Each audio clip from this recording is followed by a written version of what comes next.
Truthfully, what happens is, as children grow up, we start to educate them progressively from the waist up. And then we focus on their heads, and slightly to one side. I think in the old days, you were better off. Because nowadays, they're all specialists. Everyone's becoming better and better. And less and less. And eventually someone's going to be superb. Like nothing. Our education system has mined our minds in the way that we strip mined the earth for a particular commodity. And for the future, it won't serve us. We have to rethink the fundamental principles on which we're educating our children. We're not here to tell everybody that they're wrong and we're right. We're not saying that we have all the answers, but we'd like to present a different way of looking at it. Hello listeners, welcome to episode 45. I'm here again with Alex Eldridge Tull in the studio with us in Zhuhai, China. Hi Alex. Hello again. And how ignorant are you? We are focusing on some essential questions, some world-reaching deep questions coming from the website gapminder.org and framed around the United Nations 17 sustainable blah blah blah goals for a brighter future for ourselves as educators and our wonderful souls of children of the world. Okay, so we're in the section now, zero hunger is what we're talking about here. And in the previous pod we were talking about no poverty. So let's get straight into it. Here's the first question. There's 6 in each. So listeners, please listen and play with us. See if you can get the correct answers. So, Alex, question number 1. What share of the world's population don't have enough food to meet their daily needs? What share of the world's population don't have enough food to meet their daily needs? And there's 3 answers. Is it 11% of the world, 23% of the world, or 37% of the world? What are you thinking? I'm thinking a bit about what do they say about what those daily needs are? Look, don't get too deep. Enough food to meet their daily needs. I mean, yeah. We all need 3 meals a day, I would say. Most of us. Yeah. Most of us. Healthy eating is 3 meals a day, though. That's the thing. Because you could... technically you can survive on 2 meals a day and stuff like that, and it's not unheard of. Yeah. It just, if you don't have a job and you're not doing anything, exactly, maybe just 1 meal that you can scrape up. I certainly think about dark days, our quarantine experience of where it was. There's no point having the 3rd meal because you don't need the energy. You don't have the energy. It's just a waste, isn't it? Exactly. You don't need it. Right. So what were the 11%, 23%, or 30% of the population do not have enough food to meet their daily needs? I think it's that first one. I think it's the smallest number. Around 11%. I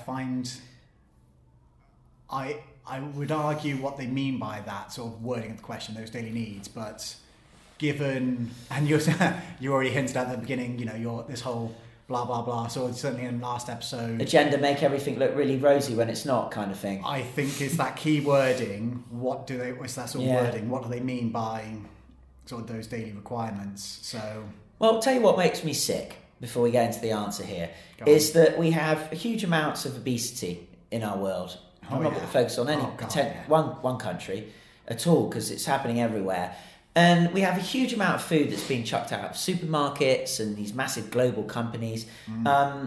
Staff aren't even allowed to take that food home, which is madness. And my point is, then we go over to, say, someone like Africa, and we've got kids, you see their ribs, have got hardly any sustenance that their parents can give them. What the hell is going on there? I just don't get it. And all the food, even here in China at restaurants, the stuff that's thrown out, the stuff that's left at restaurants, it could feed so many starving children, starving families. So I want to say that there are probably 37% of our beautiful population that don't have enough food to meet their daily needs. But I know you're right, and I know Gapminder have an agenda, and let's see if it is around 11%. Here we go. And yes, it's gone green, and yes, it is correct. The passion. You're right. But 79% of people are a bit more clued up, answered wrongly. In most people's heads, there are more hungry mouths than in reality. The problem of starvation must seem impossible to solve for them, as they overestimate it by 2 or 3 times. Okay, right. Interesting. What we've said, that key wording, it's sort of a bit of a pretty picture. Just, yeah. Well, Sweden is a perfect place, isn't it? For many things. And they only have 7 million people in it. Some of the best healthcare in the world, best education in the world. I know. And being there, a bit cold, I have to say, to all you Swedes listening in. But still, a lot of you support Liverpool, and yes, good for you. Right, moving on. Question 2 now, everybody. Question 2. For every 100 kilograms of food produced in the world, how much on average is transported to a different country? Good question. For every 100 kilograms of food produced in our world, how much on average is transported to a different country? So out of 100 kilograms, do you think it's 18 kilograms, 38 kilograms, or 58 kilograms? Oh, wow. I'm still trying to wrap my head a little bit around the numbers and just trying to sort of create some form of context. What were the numbers again? Well, put it in percentage. So it's 18% of food produced transported to a different country, or 38% or 58%. I mean, I've heard these crazy analyses of, like, say a piece of fruit's grown somewhere, and it goes all the way over the other world, and it goes all the way over to another country, and it's got all these things sprayed on it to make sure that when it hits that country and gets in the supermarket, it can actually start to ripen and taste something like it should taste. Yeah. So there is mad mismanagement going on, I think, in the food chain and logistics. What do you think? I mean, exports, I think it's got to be quite high. I know, but it's food though. It's just food produced in the world, 100 kilograms. It's got to be low. Got to be really low. We all know this, don't we? We know the agenda. It's going to be 18, don't we? It's going to be the nicest shining light, 18. Oh, I thought it was a lot more. Misconception. Shall we? Yeah. 18 kilograms. Here we go.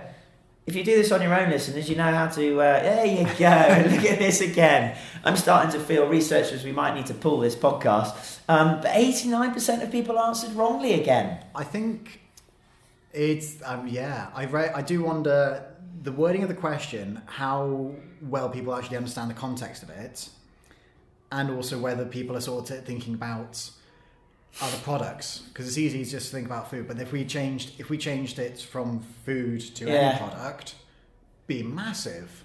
The amount of percentage of goods that are transported around the world, huge. I mean, the question is specifically revolved around food. It says 18% of food that's produced is shipped to another country. I'd still say that's quite a lot, Alex, I have to say. They're saying here that we're all ignorant because we've probably heard of many kinds of foods travelling to the globe for no good reason, but in reality, most food doesn't travel aboard. Well, I think, Gapminder, that you're not minding the fact that 18% of food is quite a lot, I feel. I think you're right. I mean, it's tough, though, because you think... What, the food? Probably is, isn't it? Probably cooked, badly cooked, right? We think about countries, sort of, third world countries where sort of food is more scarce. They don't necessarily have the resources due to the climate for their own production of food. But then we think about countries, I'm going to take the UK for example, plenty of land, plenty of area to grow food and produce, etc. But the amount of the amount of local meat, for example, is wasted. And there are countries out there, there are so many countries out there that just don't have the resources, don't have the climate or anywhere just to be able to sustain any food, sustain any produce. It's crazy. Yeah, I mean, this is actually there's a lot of things going around in my mind now about this question, as there are many of them, and we don't have time for it, but certainly that's an interesting one. I've always been of the idea that you live with nature, and if you're in a place where it produces a lot of this and a lot of that, that's generally probably what your body should be eating anyway, because that's what's going on here. Of course, now it's I want this and I want that. I can't get any of those, so I'm going to import them, and and you start eating. Like a lot of people who come to Asia, for example, they live in Asia, they complain about the food, and they want to eat like they're in England still. It's just not the right food for this climate, and it tends what happened to these people over the years is they get sick because they're not in balance with nature. It's that interesting thing about bees, isn't it? The honey that's made locally. If you eat local honey, there's a lot of antibodies and stuff that can help fight certain things. Yeah, Is it B12?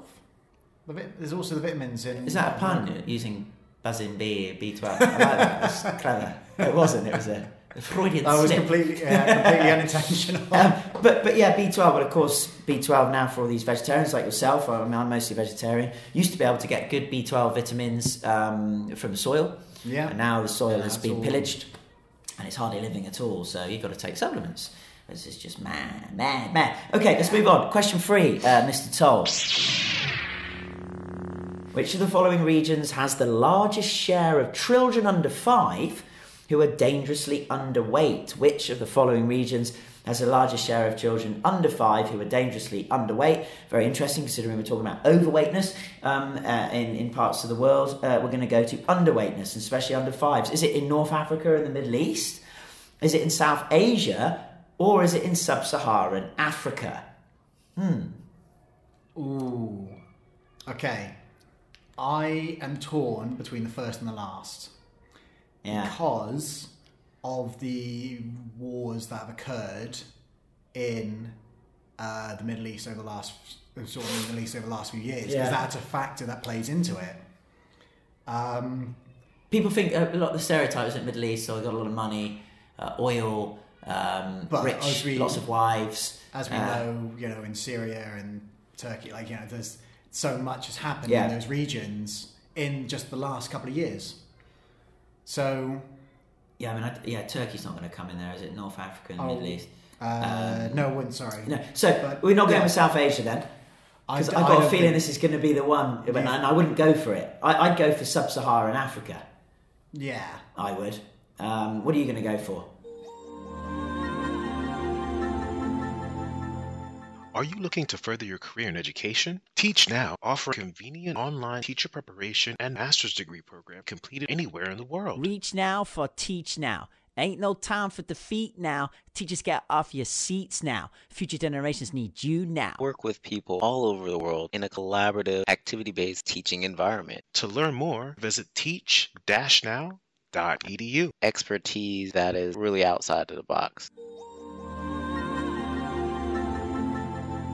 I got to agree with you. Okay. Because we think, as we said earlier, Middle East and North Africa, there's a lot of oil, etc. there, and it's very rich. It's become very rich in the last few years. So, yeah. I think we're about to learn that we're ignorant. I think we are. Here we go. Sub-Saharan Africa. All those kiddies on Comic Relief are in our head. Yeah. God bless them. Here we go. Tell me I'm wrong. And it's wrong. Yeah, there you go. It is the South Asia one. Really? Yeah, the one where we're living. Hunger is not a synonym for Africa. Oh, Bob Geldof, get your hat off. Ooh. Researchers called Bob Geldof. God Geldof.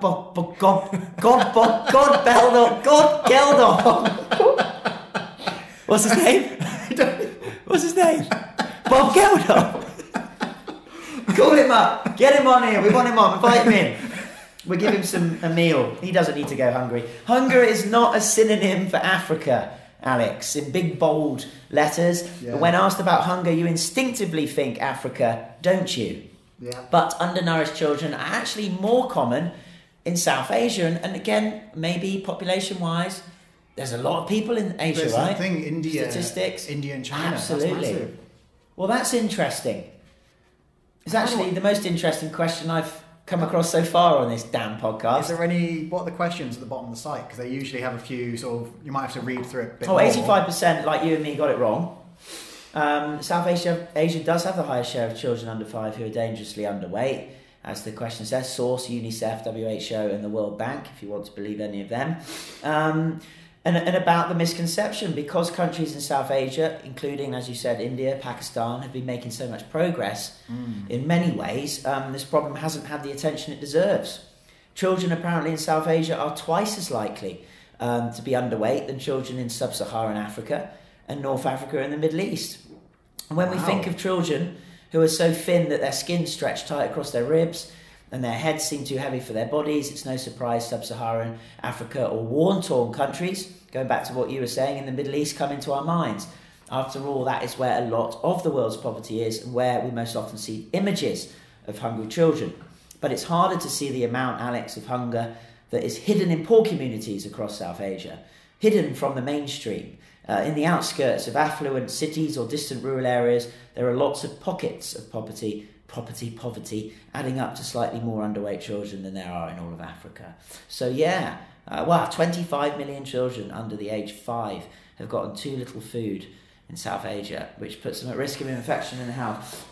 Again, going back to the supermarkets and all this kind of thing, the people who are managing this system, or the people that we apparently democratically vote or non-democratically vote to come in, you're not doing a good job. Move aside and let other people come in and do something about it. We need better leadership at the top. So we have better leadership at the bottom. Okay, so those 85% of people, we're with you on this. We're feeling I'm glad I got that the wrong. Ignorance. Yes, good. Nice to know that not all the questions are, as we were finding a trend. Bit, the wording of it was a bit wishy-washy. It was all sunshine and rainbows, depending on the wording of the question. So I'm a little bit glad I got that one wrong. Well, we've actually hit the top. We've actually hit the title of this. Let's move on then to question 4, because you might get this one wrong as well. Worldwide, how many children under 5 are overweight? So we're now talking about the other way now. Under 5 underweight. How many children under 5 are overweight? 6%, 26%, or 46%? I think we've got to go back to those rainbows, haven't we? I'm going to go with 6%. And I don't think... But the thing is, though, when we think about children and, so we think about children, obviously, I've not had kids, so I'm afraid this is something you might be able to educate me on. What is sort of the standard weight for a newborn? Oh, cripes. Well, it changes in different parts of the world, actually. There's different kind of measures. Oh, right. I don't have the statistics up for me, and I'm not going to get them, but what's your point? That I guess I'm trying to wonder... We've got overweight is fat and problems. That's the thing, though. How often do you see... I guess there's nice links onto that whole mainstream media and all that stuff. Fat babies. How often do you see that? Have you not? Well, how many babies do you see in a week? Probably don't see many, right? So we should probably change that question. How many babies do I see in a year? Yeah. Well, in my lifetime, let's say that. There has been a trend, whether or not be a fake one, I have to add, of Asian babies, especially Chinese babies, being too fat and overweight. The idea is the fatter they are, the more looked after they are, the more wealthy they are. And you do see a lot of babies here, and they're really quite fat, I have to say. Okay. Fatter than mine have been here. And maybe that's because the grandma and granddad spoils them rotten with lots of sugary things. I don't know. Okay. But there is something happening. We have underweight and overweight. What are you going to go for here? 6%? Yeah. Not many? It's got to be tiny. Babies are keeping fit. Overall wellness for the under 5s is going well. And it looks like you're absolutely right. Yeah. 6%. But 82% answered wrongly. So they know that too many children are overweight, but they overestimate it by more than 4 times. You ignorant people. Right. But we're not. Question 5. Do you have anything to add on that, by the way? Yeah, just sort of what you were saying earlier. It very much depends on... I think certainly different areas of the world, there's different measures, obviously different views when it comes to society. And okay, if we think of weight babies, there's 2 sides to it. There's the percentage of eligible... 2 sides to the babies, or an overweight side and an underweight side? Front and back side. That you never see anyway. Exactly. Right. Because I don't have kids. No. So... Or you're never around kids. Even at school we're not around kids. Exactly that. Well, not yet anyway. You made me lose my train of thought. Going on about different sides of a baby. Yeah, I was thinking, where do overweight babies sort of occur? Do they normally occur in middle class families? Yeah, clearly in... Or lower class families, where it's basically get cheap food? Ooh, yeah, good point. Or overweight families... Sorry. Yeah. High earning families, where it's like, okay, the nanny can look after them, they can have whatever they want. Yeah. So this is where I'm thinking. I think it's got to be those 2 extremes. Not to do with the middle class, or less likely, obviously I'm generally speaking, I think it's less to do with the middle class and it's more to do with, say, the working class, where it's, as we know, certainly in a lot of parts of the world, cheap food doesn't necessarily equate to healthy food. Absolutely not. Yeah. And high earning families, they're sort of, obviously this is a generalization, but it's sort of, they're running that, mummy and daddy are running a business. They don't have time for they don't have time for the kids. They don't have time for family. Do whatever you want. Yeah. Kids can go into the fridge and go over. Exactly. 6% though, it shows we haven't got too many fat babies, huh? It's saying the world's good. It's all right. Yeah. Don't be ignorant about this. Yeah. It's not all that bad. Yeah. And neither's the skinny ones that are about to die. There's not many of them, and they're certainly not. Well, there are many of them. They're just not all in Africa. Which is something we learned from a previous one. Okay, thanks. Good stuff there, Alex. Question 5. Yeah, sorry. Yeah, question 5. No need to apologise. Don't be too British. In 1995, of all years, all countries together spent 4... Blimey, cripes. How do you even say that? 4.6 million US dollars. Wow. On agricultural export subsidies. How much was spent in 2017? So, okay, in 1995, which is when, 25 years ago, all countries together, I'm sure it wasn't all countries, I'm sure it was just a few countries, spent 4.6 million US dollars on agricultural. Is that 4,600? 4.6 thousand million. Yes. So the issue is, the reason why they've said it this way is because there's a difference between different parts of the world and what a billion is. So I always get this mixed up. I think it's in the US. I could be very wrong though. In the US, I think a billion is a million. Million, right. And I think in the UK... 1,000 million. Correct. Yeah. I think, unless I've got those mixed up, but those are the two differences. So that's why they've written the number that way. So I'm looking at 4,600 million, which translated in English is... 4.6 thousand million. Wow. Okay, but a lot of money. Correct. On agricultural export subsidies. Yes. Agricultural export subsidies. How much was spent? So, I mean, first of all, let's break this down. That's a lot of money on agricultural export subsidies. And then we're saying how much was spent in today's terms in 2017. I mean, just think about agricultural export subsidies. So I would say this is it not, subsidies, money that's put in from, say, governments within their own country to help export products made in their country to other countries where they can buy them at lower prices than if they made them in their own country. Yes. Sorry, I'm struggling to get my agricultural export subsidies. So, I mean, I would say probably you would think as the world develops, the countries are able to produce their own things for a decent enough price for most people in their countries to buy them. Yeah, I think that's a fair analysis. I would say so. I mean... Oh, let me give you the answers. I do apologise, listeners. It's either 200 million US dollars, so it's gone down, 2,000 million US dollars, or 20,000 million US dollars. So that's less than 4.6. So we're saying in the last 20, 25 years,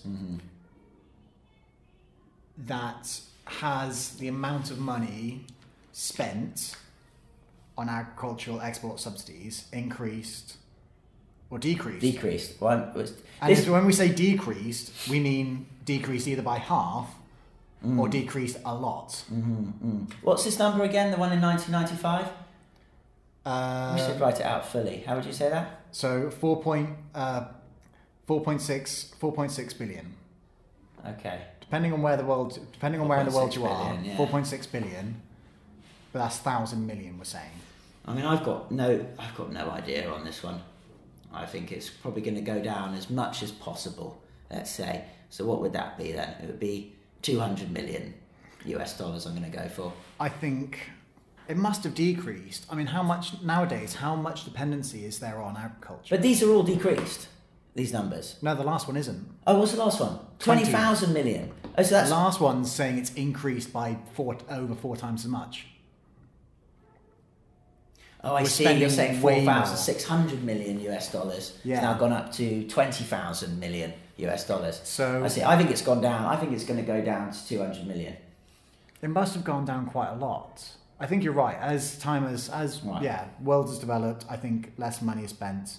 I think you're right. I hope we are right on this one. Okay. We are right. There's a big flash. We've used logic. We've thought this through. Hey, we're 18% of non-ignorant people. 82% of people got this wrong. Did you at home or driving to work or doing whatever you do when you listen to the China Jedi podcasts? Dig a hole to put some dead person in? I don't know. That's why podcasts are so good. That was a terrible right. Scratch that one, researchers. The researchers have put their masks on. Be quiet, Chris, be quiet. 82% of people answered this wrongly, Mr. Toll. People think export subsidies are still very common. This outdated view can prevent people from realising other issues in the global agricultural sector. So it's gone down a lot. Anything you'd like to add on that? I mean, I think what we said earlier, certainly as we were assuming, as worlds have become more developed, there's less requirement to import it. But I guess the other side of it as well, when we say agricultural export subsidies, that there's a wide range. Because also that we could think about if we sort of use a simple example of resources, whether it be a factory or machine or whatever, once they've got the machine, they don't need to import it again. Once they've got it, do you know what I mean? Yeah, I mean this. To be fair to gapminder.org, there are some good, if you ever go on there, listeners, some good, further descriptions and explanations of these poignant questions. And I mean, here, revolving around the misconception of this, it says in the last 25 years, export subsidies have decreased to 5%, yet people think it's increased. Except me, disabled and yourself, and a few others. Stable agricultural prices are valuable for farmers to predict their incomes. Some 25 years ago, enormous sums of money in the form of subsidies were used from tax money to dispose of the surplus of agricultural products to other countries. This was useful to avoid dropping the domestic prices of farm products in rich countries. So as a result, the poorest countries' food prices, jumped up and down because of cheap imported food from rich countries.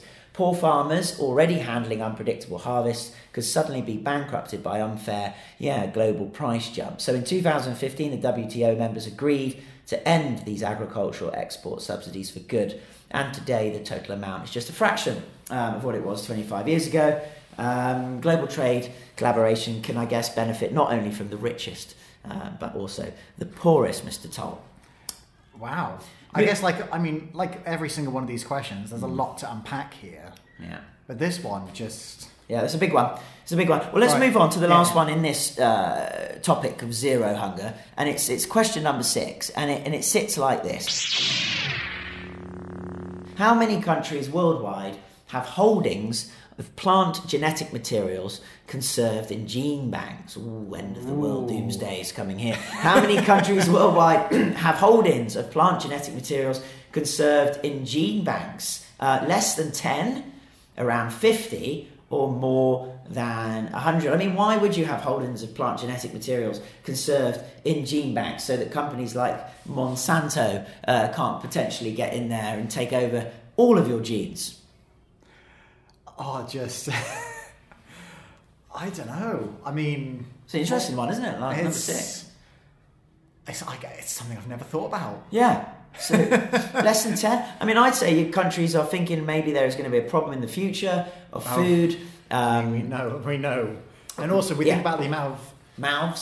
Mouths, but also the amount of... certainly if we were thinking of wildlife, the amount of wildlife that has become extinct, I wouldn't be surprised that... We've got to stop eating so much meat. Yeah. And I just fed up with it. Meat and... I can't have it. I've got to have my meat. Got to have my meat. Can't live without my meat. What's going to happen to my muscles without my meat? I mean, come on, man. You got to... Uncanny. Everyone's got to clue up on this. We need to eat less meat. We need to kill less animals in terrible, terrible ways, what we're doing with animals. And we need to start eating a plant-based diet a lot more. It's so much healthier for you. The science is out there if you go to take a look. And you don't have to be vegan to do it or preach love and light through a vegetarian sausage. But what... Did you know, actually? What vegetarian sausages? No. Do they have light in them? I can't remember. There was a documentary I saw on Netflix. It was apparently the Roman centurions, vegetarians. Ooh. That'd be a biggie, wouldn't it? Like, can you just imagine sort of the famous... Have you done any fact checks on that? No, but I got the recent... But they're gladiators! The documentary. Maybe it's gladiators, maybe. But the thought of the just, ancient, iconic ancient armies being vegetarians. Oh. Like, that completely changes the whole... Terrible, wouldn't it? I mean, gosh, what does it mean to be a man? I don't know. Okay. But anyway, how many countries then are planning ahead for end of the world scenarios? And I, of course, being rather dramatic on this, but it does say something. I guess anything says something. Less than 10, around 50, or more than 100 countries are holding plant genetic materials, as well as I'm sure human ones too, without you knowing, conserved in gene banks. Less than 10, around 50, or more than 100. I'm going to go around 50. And chuck in the middle. I think you're right, but at the same time, we're saying how many countries. This is the UN, so I'm thinking country. The United Nations. You're going to go more than 100, are you? Well, what's the need? Well, I wasn't going to say that. I was going to say less than 10. Yeah, just let the United Nations deal with it. Pretty much. That was my logic. Let the Pope keep a back garden full of genetic plants. Well, so we can spread his seed if things come bad. Because the key wording is here is that it says the number of countries. For all we know, the US, hypothetically, one country, I'm not name dropping. Yeah. Well, if one country just did all of it, yeah. What's the need in the rest of the world doing it? Yeah. Obviously, we're talking about the United Nations here. This is the survey. So I'm going to say less than 10. Well, the first one, less than 10. Yeah, is it their survey? I think we've got to be careful on that one. UNICEF, WTO, United Nations, they all sit around the same table and eat their meat sausages, don't they, together? Sure. Right, you're going less than 10, I'm going around 50. We'll go to less than 10, Alex is one. Here we go, as I'm asking the questions. He's wrong! Oh, we're both wrong! And I'm wrong as well. It's backup plants. The DNA evolves with every new generation of a plant. Many countries are smart to keep backups of earlier plant versions just in case. So, 80% of people were wrong on this. More than 100 listeners of the world's countries have plant materials stored in gene banks. I mean, it can't be that difficult. Gene banks, it can't be that big. You don't need big banks, do you, for this stuff? I guess not. But at the same time, I'm just now realising, certainly that key wording at the beginning, you said new generation of plants. You're absolutely right. Nowadays, plants, as we know, humans evolve, etc. Animals evolve. Obviously, plants do as well. So it makes sense to keep an update of it as things evolve, and also the amount of there are certain plants that only grow in specific regions. Unless you mess around with them. There's only one plant that grows in Australia, for example, or wherever in the world. Yeah, do you know the name of that one? No. So anyway, going on what you were saying, this rounds us off quite nicely. Many wrongly assume, like you and me, that only a few countries care for the future of the planet and that the rest are ignoring it. Well, listeners, I tell you not. Your ignorance has befallen you. In reality, more than half the world's countries have plant materials stored in gene banks. Having these genes preserved could prove vital to humans in the future, as they can help to rebuild populations of rare species and increase, I love this word, genetic diversity, to overcome events that might otherwise potentially wipe a species out. That's it from us. It is all about diversity, and I know David Attenborough would agree. Also, researchers, look him up too. We'll get him on, and Bob Geldof. This is Jedi, people. If you're an English-speaking teacher from anywhere in the world and you have a bachelor's degree but need an official and accredited teaching license to get a job, get a visa to teach abroad, or most importantly to learn all those things you wish you knew before you stood in front of 30-plus students, then reach now to Teach Now and secure a professional US District of Columbia license in as little as 9 months. Online in no time, low cost, high quality. Teach Now. Get in the game. Immediately receive a $100 discount off your tuition by signing up to the Teach Now program via the link www.teach-now.edu/ChinaJedi. May the smile be with you.